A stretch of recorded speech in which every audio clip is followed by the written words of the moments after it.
everyone, this is Lilith and welcome back to another one of my videos for Altenew. Today I'm going to be sharing a layout that I created with the new alcohol markers set D from Altenew, and I used one of my favorite stamp sets from Altenew, which is the geometric flowers, and I took this lovely shape and just stamped it with some embossing ink onto some white cardstock. Now I'm going to add a little bit of silver embossing powder, which at the moment is my favorite embossing powder. And once I've got the embossing powder on the paper, all I have to do is heat set it. Now once the paper has dried a little bit, I'm going to pick out my colors. I'm going to be using the lovely teal shades and some of those beautiful purples. So first I'm going to start with Mountain Mist and then add in a little bit of a Volcano Lake and also a little bit of Lagoon, each time making sure to blend the colors. I'm so sorry, but the first one I did was not in the screen, but you will see a little bit later on how that works out. And here I'm alternating the two color combinations, so those teals and purples. For the purples, I'm using Rose Quartz, Puffy Heart, and Purple Wine. And I'm just adding the color and just blending it in and just playing around with different shades until I'm happy with how the result looks. So I did different combinations here, sometimes starting with like the more purple shade in the middle and then the green on the outside. And I just played around, just keeping the shades the same, but just maybe coloring it in a different way.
So now that I have finished coloring in all of my shapes, I'm going to use the coordinating die that comes with this stamp set and just cut all of them out. And this is really easy to do.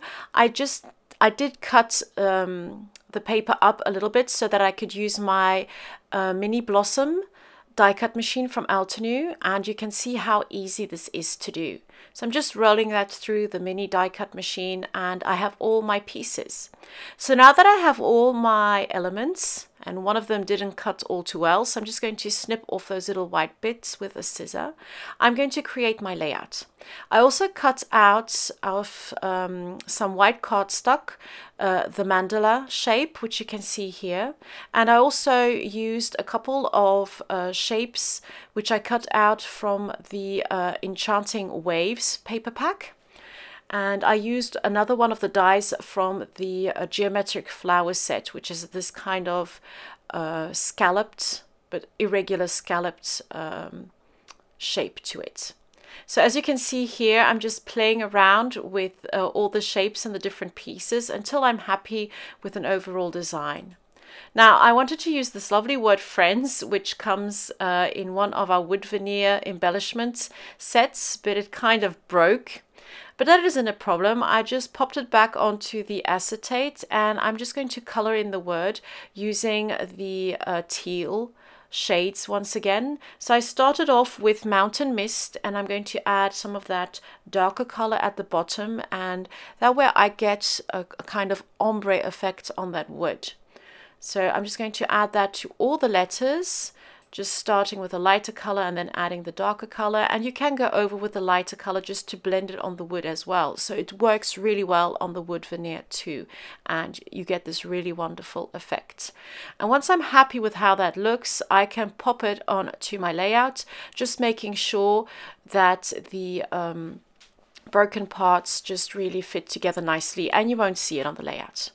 I'm going to do the same technique onto two birds, which I took from a wood veneer sheet, which is from one of our scrapbook collections, from the Reflection scrapbook collection. And I'm doing the same thing, but this time I'm using those lovely purple colors, and I'm adding darker shades to the side and trying to keep it a little bit lighter in the middle. And for the little one, I'm just doing like darker shades on the wings and then lighter shades on the body. Once I'm happy with the overall design, all I have to do is glue everything down and then maybe add a couple of finishing touches as well as a little bit of journaling. So there you go. I hope you enjoyed this little video showing our new artist markers. If you have any questions or if you want to have links to all the products used in this video, just look in the comment section or pop your question in the comment section as well. And thank you very much for watching. And I hope to see you very soon with another video for Altenew. Have a lovely day. Bye-bye.